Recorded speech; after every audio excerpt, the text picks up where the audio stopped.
میرے پیارے وطن تو سلامت رہے باغ۔ تو 26 جنوری کو ہمارا ہندوستان کا سمویدھان لاگو ہوا، جس کو دستور ہند آئین بولتے ہیں، قانون بولتے ہیں۔ تو وہ قانون جو ہے 26 جنوری کو لاگو ہوا۔ تو پوری دنیا کے اندر 26 جنوری کو خوشیاں مناتے ہیں، خوشیاں منانی بھی چاہیے کہ ہمارا ملک جو ہے وہ انگریزوں سے پاک ہو گیا اور انگریزوں کے ناپاک ارادوں سے پاک ہو گیا۔ آج ہماری عزتیں محفوظ ہیں، آج ہماری زندگیاں محفوظ ہیں، آج ہمارے بچے یتیم ہونے سے محفوظ ہیں، آج ہماری بیویاں بیوہ ہونے سے محفوظ ہیں۔ تو اس لیے جب ہمیں آزاد ہندوستان میں پیدا ہوئے ہیں تو ہر انسان کو چاہیے کہ وہ خوشی منائے، اور ہر مسجد اور ہر مدرسے والوں کو چاہیے کہ وہ جھنڈا لہرائیں، اور ہر مسلمان کو تو یہ چاہیے کہ وہ وضو کر کے جھنڈا لہرائے۔ بھائی غیر مسلم جو ہے نا، میں نے کتنی ویڈیو دیکھی ہیں، بڑے بڑے لوگ ہیں جوتے چپل پہن کے جھنڈا لہراتے ہیں، انہوں نے وضو کیا کرتا، وضو کہاں سے کرتا انہیں؟ لیکن مسلمان کی خاصیت یہ ہونی چاہیے کہ مسلمان اپنے جوتے چپل نکال کر، کیونکہ ہمارے دیش کی شان ہے جھنڈا، اور جس چیز سے دیش کی شان ہے تو اس چیز کو آدمی وضو کر کے لہرائے، اور خوشی ہونی بھی چاہیے کہ بھئی ہمیں اللہ تبارک و تعالیٰ نے آزاد ملک میں پیدا کیا ہے، جمہوریہ ملک ہے۔ جتنا بڑا یہ ملک ہے اتنا کوئی دوسرا ملک اتنا بڑا بھی نہیں ہے، اور جتنا بڑا اس کا سمویدھان ہے اتنا بڑا کسی کا سمویدھان بھی نہیں ہے۔ تو یہاں جس طرح ہر مذہب کو، ہر قوم کو، ہر برادری کو اجازت ہے رہنے کی آزادی سے، ایسی آزادی کسی دیش میں بھی نہیں ہے۔ ہر دیش جو ہے نا وہ ایک انہوں نے اپنی قوم کے لیے، اپنی برادری کے لیے یا اپنے دھرم کے لیے بنایا ہوا ہے۔ یہ ایک ایسا دیش ہے کہ اس میں کوئی برادری نہیں، ہر برادری کے لیے۔ جب ڈاکٹر بھیم راؤ امبیڈکر نے جب یہ سمویدھان لکھا تو اس میں یہ لکھا کہ یہاں ہر مذہب، ہر برادری، ہر قوم کا آزادی سے رہے گا، اس کو آزادی سے رہنے کی اجازت ہے۔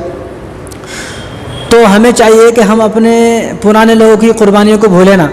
ہم لوگ کیا ہے، اب ہمارے یہاں پر دین کی باتیں ہوتی ہیں، قرآن کی باتیں ہوتی ہیں، احادیث کی باتیں ہوتی ہیں، رسول اللہ صلی اللہ علیہ وسلم کی سیرت کو بیان کیا جاتا ہے، لیکن ہمارے یہاں ممبر سے اپنے جو ہمارا ہندوستان کیسے آزاد ہوا اس آزادی کو یہاں سے بیان نہیں کیا جاتا۔ جب ہمارے ممبروں سے، مسجدوں سے آزادی کو بیان نہیں کیا جاتا، اور نہ اپنے جو اکابرین ہیں جن لوگوں نے اپنا خون بہا دیا ہندوستان کے لیے ان کو یاد نہیں کیا جاتا، لوگ کیا سوچتے ہیں؟ لوگ یہ سوچتے ہیں کہ بھئی ان لوگوں کو، یعنی مسلمانوں کو ہندوستان سے کوئی دلچسپی نہیں ہے، کیونکہ جب ہم لوگ یاد نہیں کریں گے تو کوئی دوسرا یاد کون کرے گا؟ اب ہم لوگوں کا اب ہندوستان کے بارے میں تذکرہ نہ کرنے کا لوگوں نے مطلب یہ نکالا کہ ان کو دیش سے کوئی محبت نہیں ہے۔ حالانکہ لوگوں کو معلوم ہونا چاہیے کہ ہماری سانس جب آخری نکلتی ہے تو اسی دھرتی پر نکلتی ہے، اور ہم لوگ مرنے کے بعد بھی ایسا نہیں کہ ہم لوگ بولتے ہیں ہمارے کو مکے مدینے لے کے چلو جہاں سے اسلام آیا، نہیں، ہم لوگ تو یہ بولتے ہیں کہ میرے گھر سے جو جتنی زیادہ قریب قبرستان ہے اسی میں مجھ کو دفن کیا جائے، اور ہماری آخری سانس اور ہمارے مرنے کے بعد بھی ہمیں اسی زمین کے اندر دفن کیا جاتا ہے۔ تو اس سے بڑی جو ہے محبت کی دلیل کیا ہوگی؟ تو ہم لوگوں نے تو ہے تذکرہ بند کر دیا ہے کہ ہم اپنے ہندوستان کیسے آزاد ہوا، ان کی قربانیاں کیا تھی، اور گاندھی جی کی قربانیاں کی تھی، جواہر لال نہرو کی قربانیاں کی تھی، ان لوگوں کی قربانیاں جو ہے نا ہم نے بند کر دیا بولنا۔ تو لوگ یہ سوچتے ہیں کہ ان کو دیش سے کوئی محبت نہیں، ان کے یہاں تو صرف حدیث کی اور قرآن کی باتیں ہوتی ہیں۔ اب کوئی آدمی سوچتا ہے بھائی یہاں مسجدوں میں یہ باتیں کیوں ہو رہی ہیں؟ بھائی یہ باتیں کرنا ہمارا ایمان کا حصہ ہے۔ جس دیش میں ہم رہ رہے ہیں، جو دیش ہمیں کھانے کو دے رہا، جو دیش ہمیں پہننے کو دے رہا، جو دیش ہمیں جو ہے ہر چیز دے رہا، جس دیش کی دھرتی پر ہم رہ رہے ہیں اس دھرتی کے لیے کتنے لوگوں نے قربانیاں کی ہیں، قربانیاں دی ہیں، ان قربانیوں کو یاد کرنا بھی اسلام کا حصہ ہے۔